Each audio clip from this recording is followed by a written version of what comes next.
India, night 3. Today was great. It was also like my first like full day here. I'm getting more acclimated to the difference in the time. But I woke up early because like just getting up before the sun really helps you kind of acclimate. So I woke up early and then just kind of like meditated a bit. And then I took a 2-hour-long yoga class that was like fucking epic. Oh, my feet are dirty. And that was really cool. The teacher was really rad. She was like started off working way more like spiral lines and just like making us like kind of sway and then like get our arms into it. And it was great. I really appreciate a teacher that's not like just throwing down the commandments of like warrior, blah, blah, blah. And just like really feeling like embodied and yeah, not worrying as much about the technical stuff and just more getting into the feeling. And then she brought us into some more of their traditional poses, and that just felt so good. And I'm noticing that like maybe because it's just warmer here and I'm literally just more relaxed and there's like less tension in my body, or maybe because I've just been doing so much Kundalini, I haven't like quite been feeling my like spiral lines as much. But it was cool to feel the progress of just like feeling really able to access like flexibility. And then actually I had this nice chat with the guy that I was visiting from, or he lives here, but grew up in Israel. And he was talking about how he's not flexible. And I hear that so much, but flexibility has so much more to do with like if you've sat with the pose. It's also strength, because in order for like, you know, say you're folding forward, you're using your abdominal, one part of you is lengthening, another part of you is shortening. So flexibility has so much to do with strength and just time to be really, really present.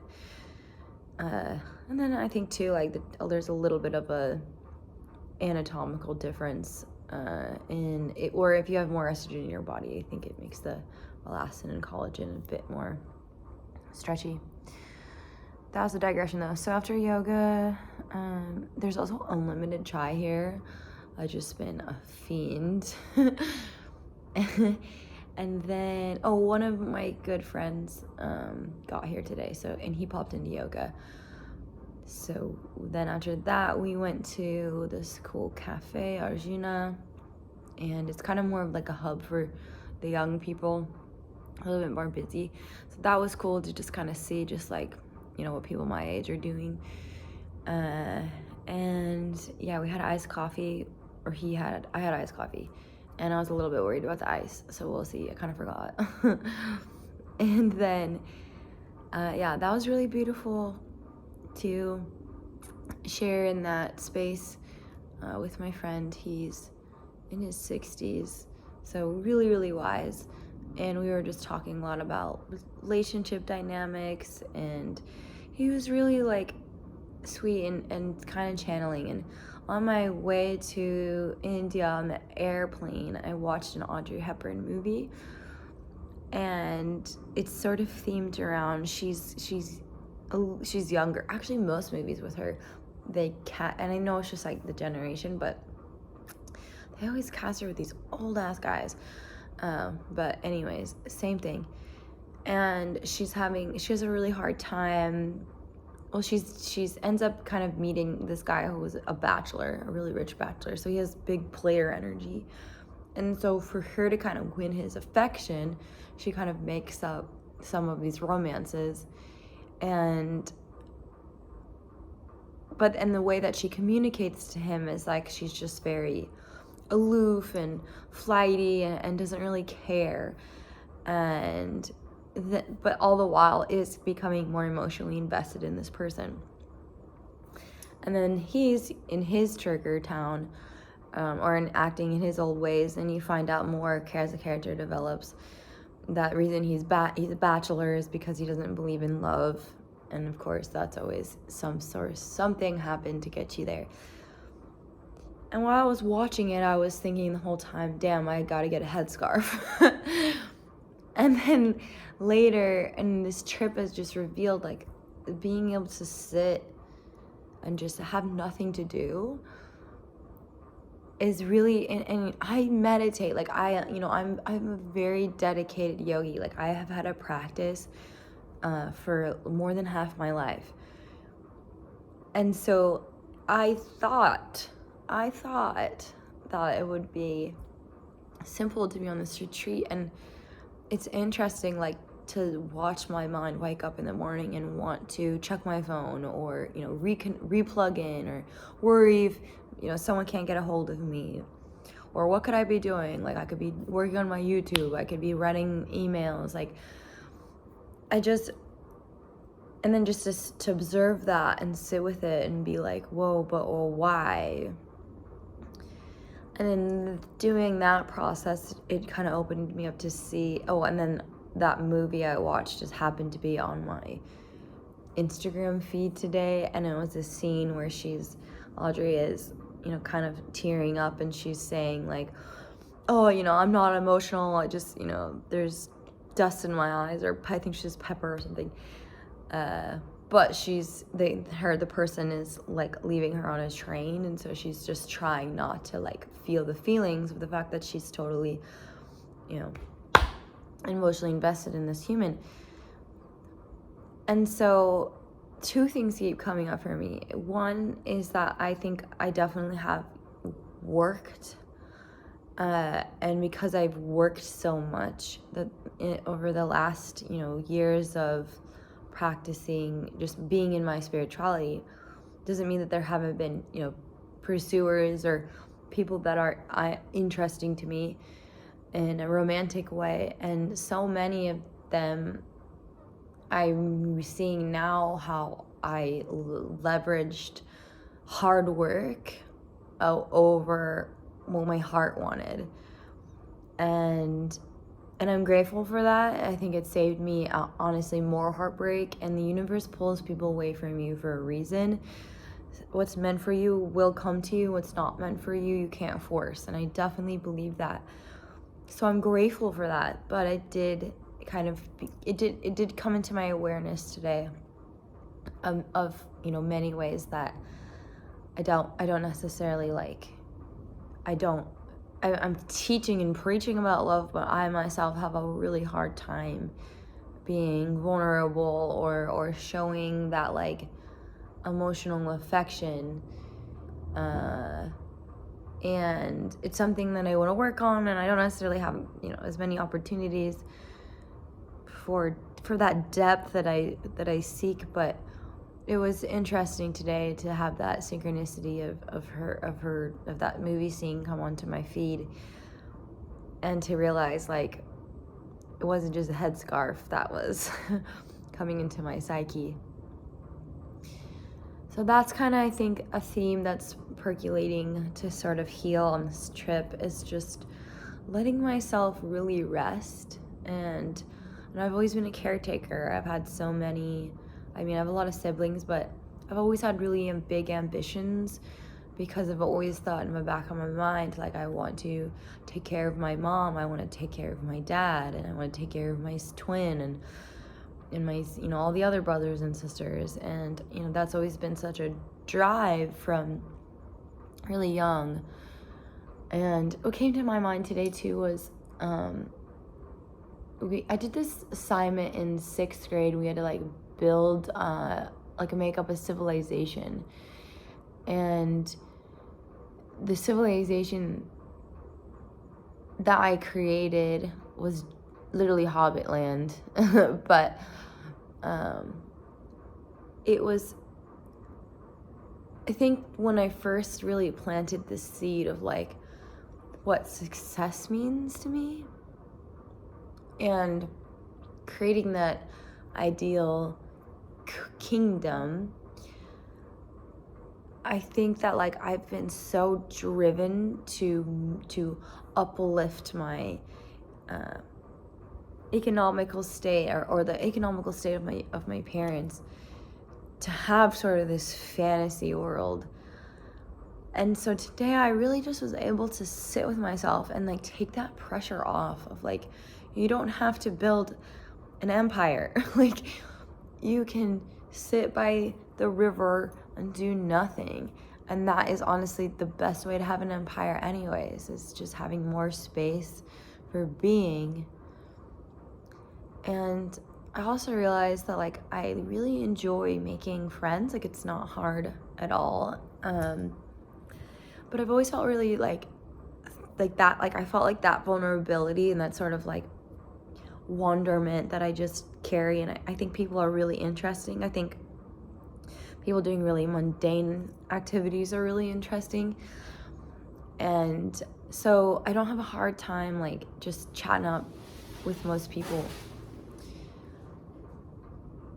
But today I also realized like that in itself is also a form of protection, because through that, I very quickly, like I read vibes, and making eye contact with people is one of the best detriments for crime, because now you can, you know what they look like. Did I just get a mosquito bite?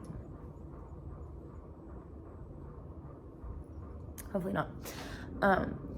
And so yeah, I mean, in Indian culture too, like they have karma and they believe in community, and so most people have been really, really, really nice. But I'm also in a kind of a touristy place, and so there's quite a few cultures that are all mixed. And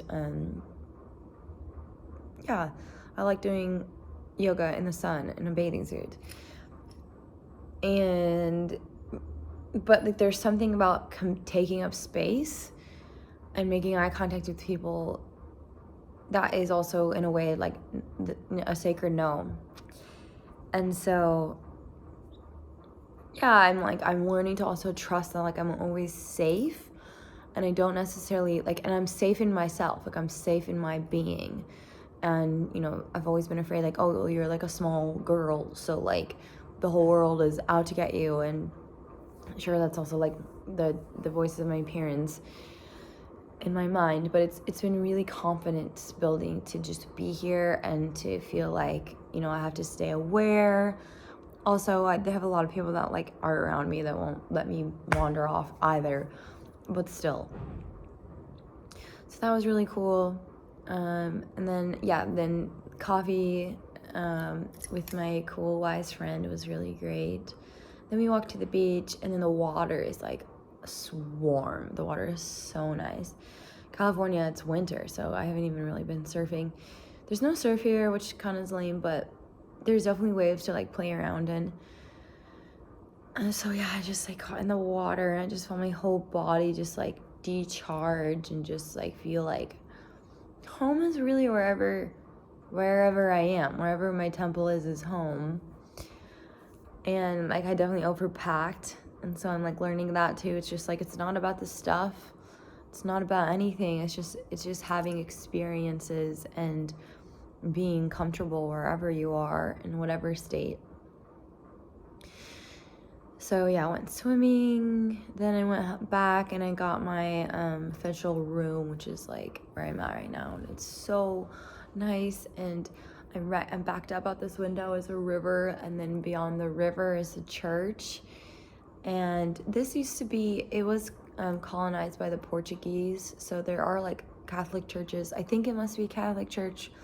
But anyways, they've been singing and ringing bells, and I even think I heard a little bit of like a sermon, and it was like, it's just a really nice thing to have outside of your window, and all the bird sounds, and it's just so gorgeous everywhere and alive, and at the same time so peaceful and calm.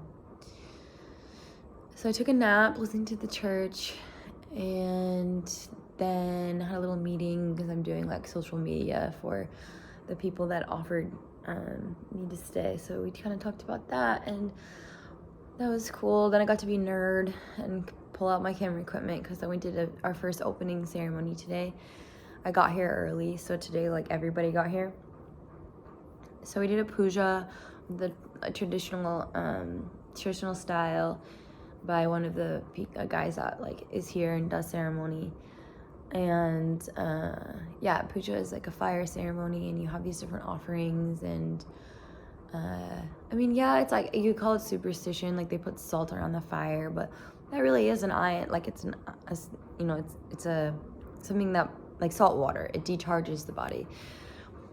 So there's just as much physics as there is metaphysics in these pujas. But yeah, so you offer ghee to the fire, and then he did a red ribbon ceremony, left on the feminine and right on the masculine. So I did that, and yeah, then you get to eat like a sweet banana or fruit offering, and the bananas are like those like little real bananas, so good. And yeah, so we did a puja, and they mark you with a bindi, and that was beautiful. I think I got some pretty cool footage of that too. And then we all did like a small yoga flow, and then it was dinner time, so I got more chai. And everything's like vegan or vegetarian, and which is awesome, because like I usually I kind of like this now, but when I go to restaurants and stuff, like I don't have many options. But here I can eat anything, and it's just like, whoa, some of this, so good. And now it's advised not to be on the phones, but I did want to vlog, so I'm gonna read my book, write a little bit, and then tomorrow we really start the retreat with our group. So we have a 6:30 a.m. tea and waking up in golden silence, and then we are going to do yoga in the sunrise at the beach.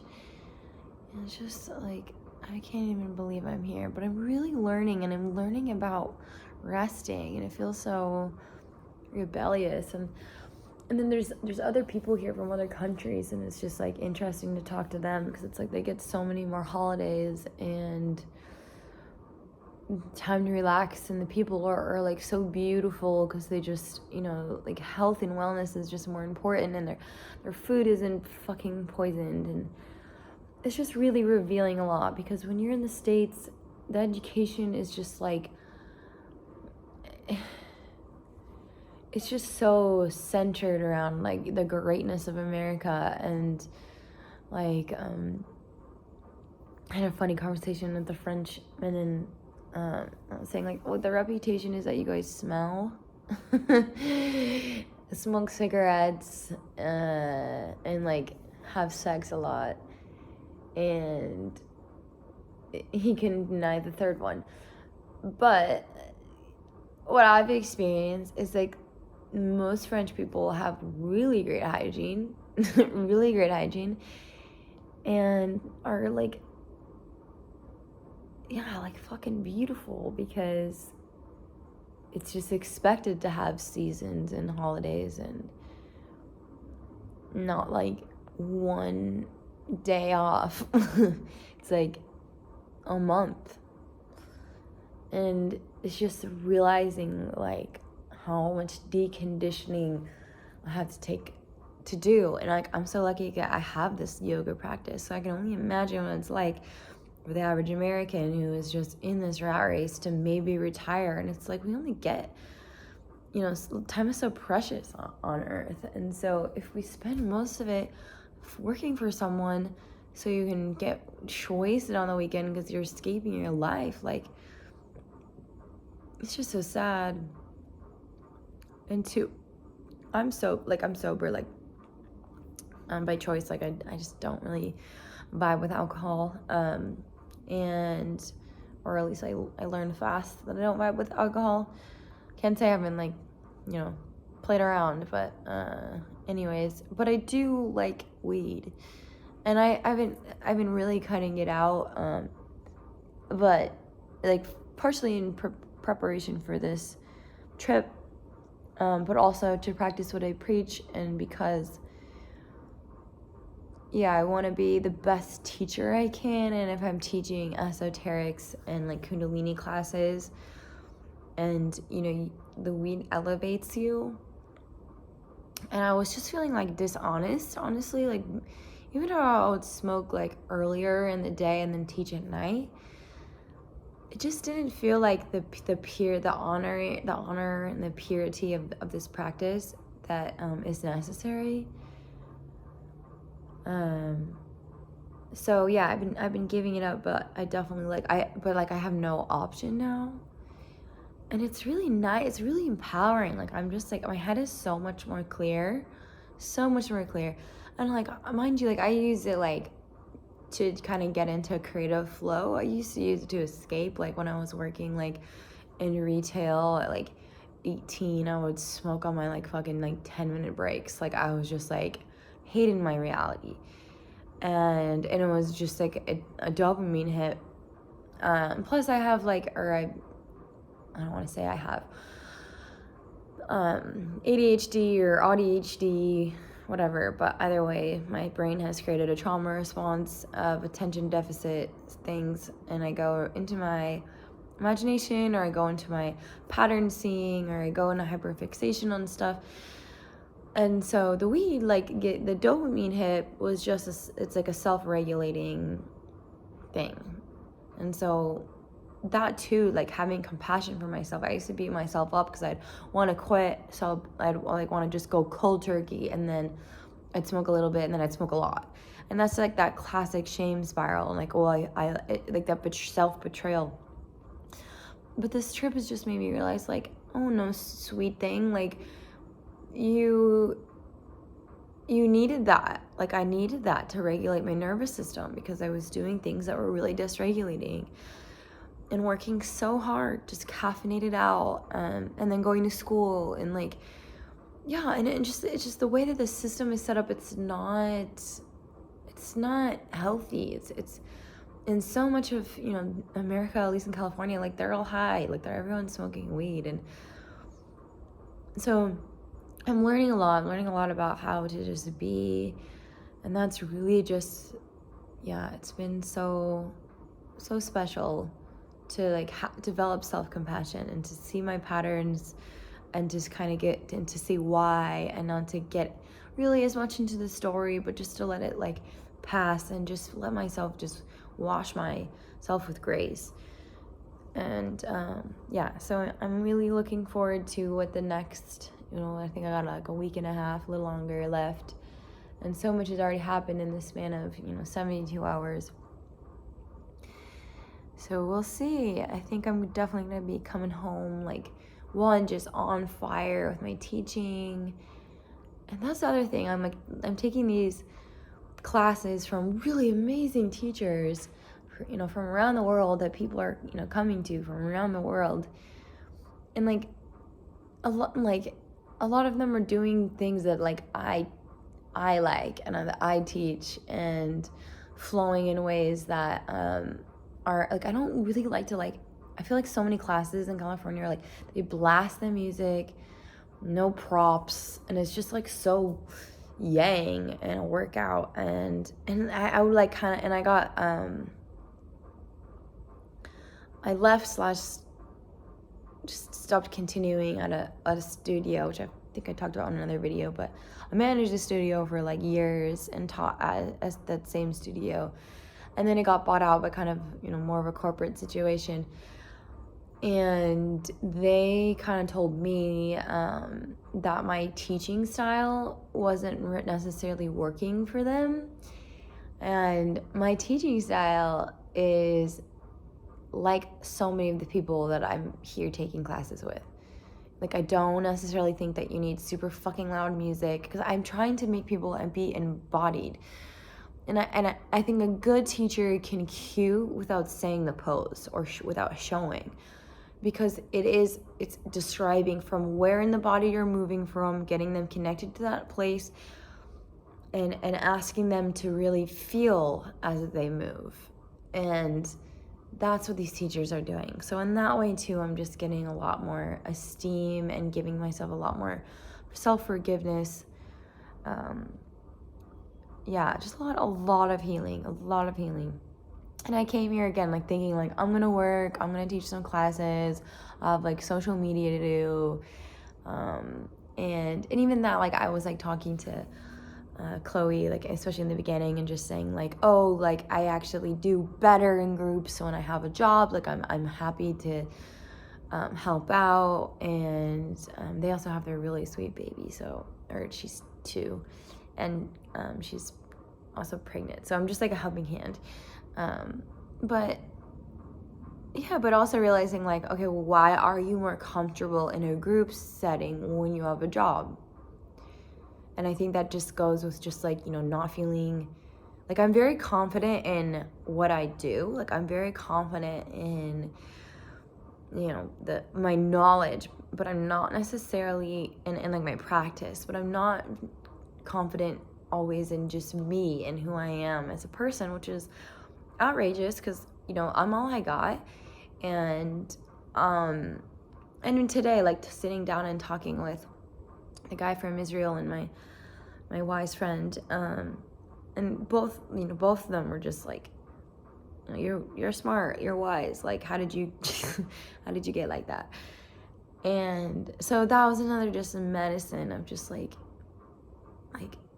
damn, like, I've been comfortable working, and a lot of that is working on myself, like, relentlessly. Like, I don't like the perfectionism includes the perfectionism of my thoughts, and I'm grateful for that, because also that's a big yogic practice, to observe your thoughts. But I'm often observe and then critical of if I'm thinking and I'm mad at myself for thinking, and it's just like so many like endless cycles. Or I think that my emotions are too big or something, and instead of just letting them out, I just hold them in, and then they get bigger. I'm definitely not as bad at that, or I'm definitely healed a lot of that since like high school. But yeah, it's just like deprogramming, settling into the body, and just like allowing. Those are my big intentions for this trip. And so far, so good. So I'm gonna go to sleep now. I'm gonna read and then go to sleep now. But thank you. Thanks for tuning in. Namaste. Oops, 30 minutes. Wow, I can talk.